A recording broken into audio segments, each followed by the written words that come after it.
તો નમસ્કાર દર્શક મિત્રો, સ્વાગત છે તમારું અમારી આ યુટ્યુબ ચેનલમાં. તો આજના વિડીયોમાં આપણે છે ગુજરાત સરકારની વિવિધ યોજનાઓ વિશે છે વાત કરવાના છીએ, જે તમને આવનારી કોન્સ્ટેબલ અને છે અન્ય પરીક્ષાઓમાં પણ છે ઉપયોગી સાબિત થઈ શકે છે. તો આ વિડીયોમાં આપણે છે ગુજરાત સરકારની કેટલીક જે છે પ્રખ્યાત અથવા તો જે છે ચર્ચામાં રહેલી હોય તેવી અગત્યની સરકારી યોજનાઓ વિશે વાત કરવાના છીએ.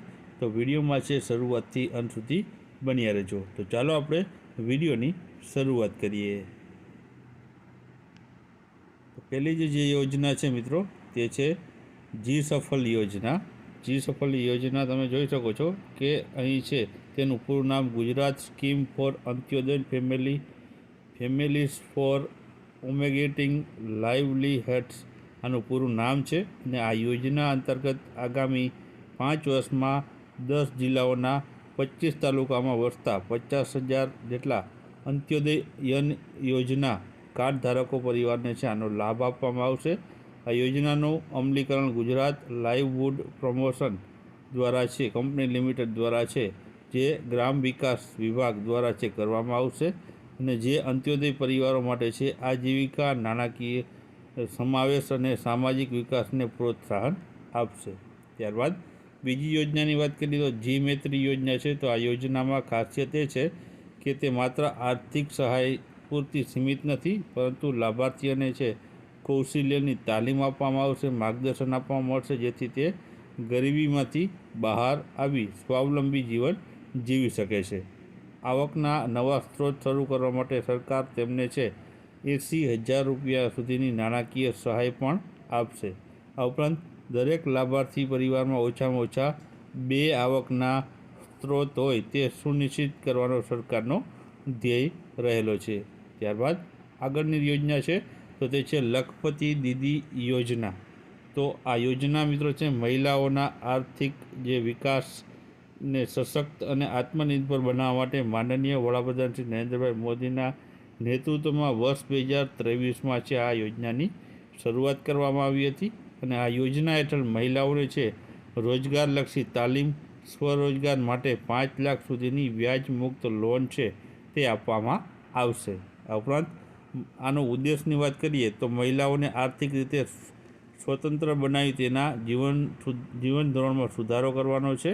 આ ઉપરાંત નવા કૌશલ્યો શીખીને મહિલાઓ રોજગારીની વધુ તકો મેળવી શકે છે. આ ઉપરાંત સ્વરોજગાર શરૂ કરવાની માંગતી મહિલાઓને તાલીમ તેમજ નાણાકીય સહાય આપવામાં આવે છે આ યોજના હેઠળ.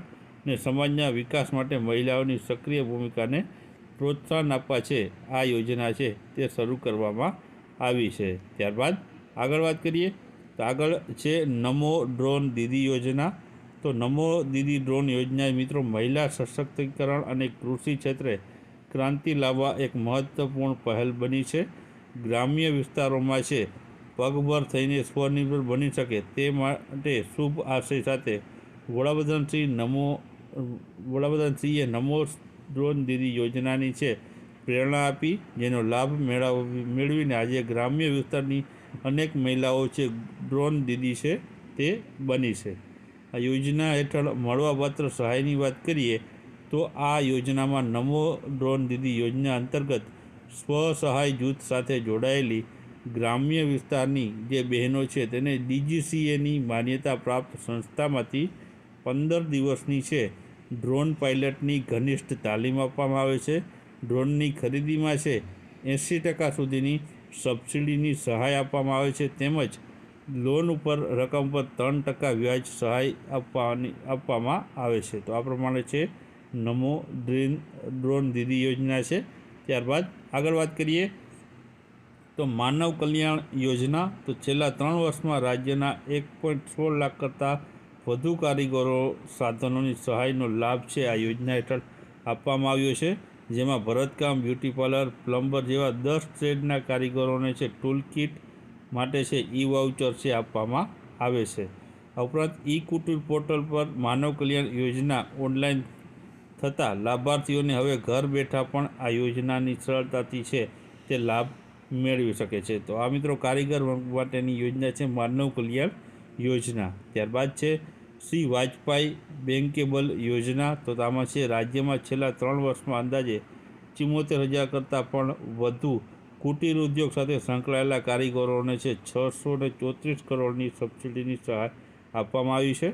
વર્ષ 2025-26માં લોનની મર્યાદા છે 8 લાખથી વધારીને 25 લાખ રૂપિયા સુધીની કરવામાં આવી છે. એટલે કે આ બેન્કેબલ યોજના હેઠળ છે જે કુટીર ઉદ્યોગ ચલાવતા હોય છે તેને છે પહેલાં 8 લાખની જે છે લોન આપવામાં આવતી હતી, હવે છે તેમાં વધારો કરી અને 25 લાખની લોન છે તે આપવામાં આવે છે. જ્યારે મહત્તમ સબસિડીની મર્યાદા 1.25 લાખથી વધારીને 3.75 લાખ છે આ યોજનામાં કરવામાં આવી છે. ત્યારબાદ આગળની વાત કરીએ તો આગળનું જે યોજના છે તે છે PSCS કોમ્પ્યુટરાઇઝેશન યોજના.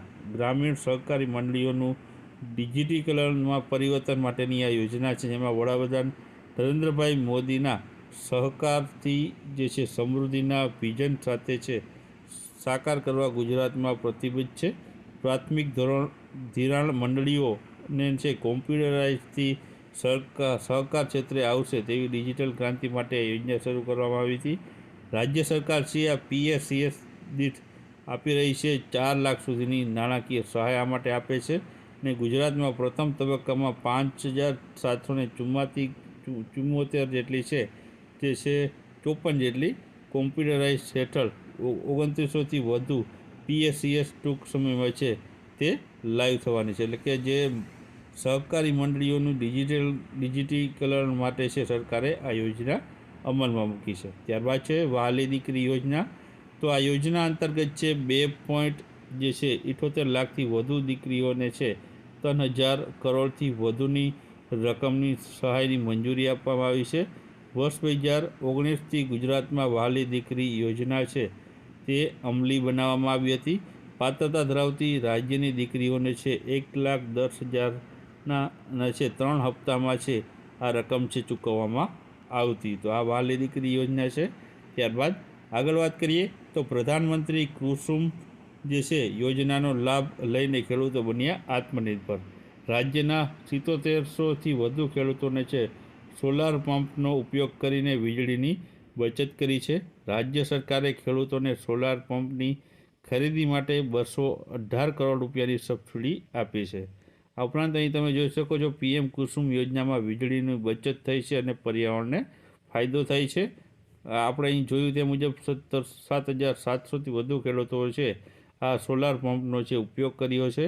ઉપરાંત 218 કરોડ રૂપિયાની સબસિડી સરકારે છે PM કુસુમ યોજના અંતર્ગત છે તે ચૂકવી છે.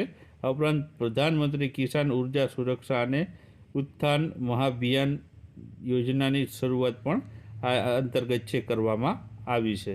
ત્યારબાદ આગળ વાત કરીએ નમો લક્ષ્મી યોજના વિશે. તો આ નમો લક્ષ્મી યોજના મિત્રો છે નાણાં મંત્રી કનુભાઈ દેસાઈ દ્વારા છે આની જાહેરાત કરવામાં આવી હતી. 2/2/2024થી આની શરૂઆત થઈ હતી. જે છે ધોરણ 9થી ધોરણ 12ના જે છે ભણતી વિદ્યાર્થીઓ છે તેના માટે આ યોજના છે, જેમાં આર્થિક સહાય છે 50,000 રૂપિયા પ્રતિ વિદ્યાર્થીઓને આપવાની જાહેરાત છે તે કરવામાં આવી છે. ત્યારબાદ આગળ વાત કરીએ તો મન ફાવે ત્યાં ફરો યોજના. પાસ કઢાવો અને 7 દિવસ ગમે ત્યાં ફરો. તો આ ગુજરાતની જે ST વિભાગ છે GSRTC તેમના દ્વારા છે આ યોજના છે તે બહાર પાડવામાં આવી હતી, જેમાં ગુજરાતના લોકો ઐતિહાસિક, ધાર્મિક અને અગત્યના ઔદ્યોગિક સ્થળોની મુલાકાત સસ્તા મુસાફરી ભાડામાં કરી શકે તે માટે છે આ મન ફાવે ત્યાં ફરો યોજના છે તે ચાલુ કરવામાં આવી હતી. રાજ્યભરમાં ગમે ત્યાં મુસાફરી કરી 4 અને 7 દિવસના પાસ કઢવી તમે શકો છો. આ માટે તમારે છે અરજી ફોર્મ છે તે મેળવવાનું રહેશે. અરજી ફોર્મ તમારે છે ગુજરાત રાજ્ય માર્ગ વાહન વ્યવહાર નિગમના નજીકના કોઈપણ ડેપો પરથી વિનામૂલ્યે ફોર્મ મળશે, અથવા તો ઓનલાઈન મારી યોજના .gov.in પરથી પણ તમે મેળવી શકો છો. ત્યારબાદ બીજા સ્ટેપમાં તમારે ડેપોમાં ફોર્મ જમા કરાવવાનું રહેશે. ત્યારબાદ જમા કરાવ્યા બાદ પાસ મેળવી લેવાનો રહેશે. ડેપોમાં તમારે છે ઓળખ કાર્ડ જે છે નંબર અને છે પાસ નંબર સાથે 4 થી 7 દિવસનો જે છે તમને જે પાસ આપવામાં આવશે. 4 દિવસના પાસની કિંમત છે મિત્રો લોકલ, એક્સપ્રેસ, ગુર્જરનગરી બસના 650 રૂપિયા છે અને લક્ઝરી સ્લીપરના 700 અને AC કોચના 1450 અને વોલ્વોના 2250 છે. ત્યારે 7 દિવસની મુસાફરી પાસની લોકલ એક્સપ્રેસ અને ગુર્જરનગરીના 1100 છે, લક્ઝરી અને સ્લીપરના 1250, એસી કોચના 2500 અને વોલ્વોના 3900 રૂપિયા છે તે રાખવામાં આવ્યા છે. તો આ પ્રમાણે છે જે છે મન ફાવે ત્યારે ફરો યોજના છે તે શરૂ થઈ હતી. ત્યારબાદ છે મુખ્યમંત્રી અમૃતમ યોજના. તો ગુજરાતના તત્કાલીન જે મુખ્યમંત્રી તરીકે જે છે મુખ્યમંત્રી 2012માં તેમણે ગરીબ નાગરિકોને તબીબી સારવાર અને બીમારીઓની આપત્તિજનક ખર્ચથી બચાવવા માટે મુખ્યમંત્રી અમૃતમ અથવા તો મા યોજના છે તે શરૂ કરી હતી. વર્ષ 2024માં મા યોજના એવા પરિવારને આવરી લેવા માટે આ વિસ્તૃત જે છે કરવામાં આવી હતી, જેમની વાર્ષિક આવક મર્યાદા છે 4 લાખથી ઓછી હોય તેના માટેની આ યોજના હતી, જેમાં કુટુંબ દીઠ છે 5 લાખ રૂપિયાની સહાય છે તે આપવામાં આવતી હતી. ત્યારબાદ આગળની વાત કરીએ તો મુખ્યમંત્રી યુવા સ્વાવલંબન યોજના. તો આ યોજના અંતર્ગત ઉચ્ચ અભ્યાસક્રમમાં પ્રવેશ મેળવવા માંગતા તેજસ્વી વિદ્યાર્થીઓ માટેની આ યોજના છે, જેમાં 80%થી વધુ જે પર્સન્ટેજ મેળવેલા હોવા જોઈએ અને કુટુંબની વાર્ષિક આવક 6 લાખ સુધીની એટલે કે 6 લાખ કે 6 લાખથી ઓછી હોય તેના માટેની આ યોજના હતી, જેમાં અલગ અલગ જે છે તે તમે કોર્સ લેશો તેમાં અલગ અલગ તમને છે ફી માફી છે સરકાર દ્વારા છે આપવામાં આવતી હતી. MBBS છે, BE ફાર્મસી છે, આર્કિટેક્ચર છે, ડિપ્લોમા છે, બીટેક છે વગેરે અલગ અલગમાં છે અલગ અલગ તમને છે જે છે ફીની માફી અથવા તો અમુક ટકા રકમ છે સરકાર દ્વારા છે આપવામાં આવતી હતી. ત્યારબાદ આગળની યોજના છે કુંવરબાઈનું મામેરી યોજના. તો સામાજિક અને શૈક્ષણિક રીતે પછાત વર્ગ અને આર્થિક પછાત વર્ગની કન્યાઓના લગ્ન પ્રસંગમાં મામેરાના ખર્ચને પહોંચી વળવા જે છે 12,000 રૂપિયાની નાણાકીય સહાય આપવામાં આવે છે. કુટુંબની 2 દીકરી સુધી છે આ લાભ મળવાપાત્ર છે અને આવક મર્યાદા છે 6 લાખ સુધીની છે આમાં નિયત કરવામાં આવી હતી. ત્યારબાદની યોજના છે પાલક માતા પિતા યોજના. તો જે બાળકોના માતા અને પિતા બંને અવસાન પામેલા હોય અથવા તો પિતા અવસાન પામેલા હોય અને માતાએ પુનઃ લગ્ન કરેલા હોય તો તેવા અભ્યાસ કરતા અનાથ વિદ્યાર્થીઓને બાળકોની સંભાળ રાખતા નજીકના સગા વાલી કે સંબંધીઓને છે માસિક 3,000 રૂપિયાની સહાય પેટે છે ચૂકવવામાં આવે છે અને આ સહાય DBTથી ચૂકવવામાં આવે છે. આ યોજના અંતર્ગત છે તે 3,000 રૂપિયા માસિક છે તે ચૂકવવામાં આવે છે. ત્યારબાદ વિદ્યા સાધના યોજના. તો ધોરણ 9માં અભ્યાસ કરતી અનુસૂચિત જનજાતિની કન્યાઓને પ્રોત્સાહન આપવા માટે છે જે સાયકલ ભેટ છે આ યોજના અંતર્ગત છે તે સરકાર દ્વારા છે આપવામાં આવતી હોય છે.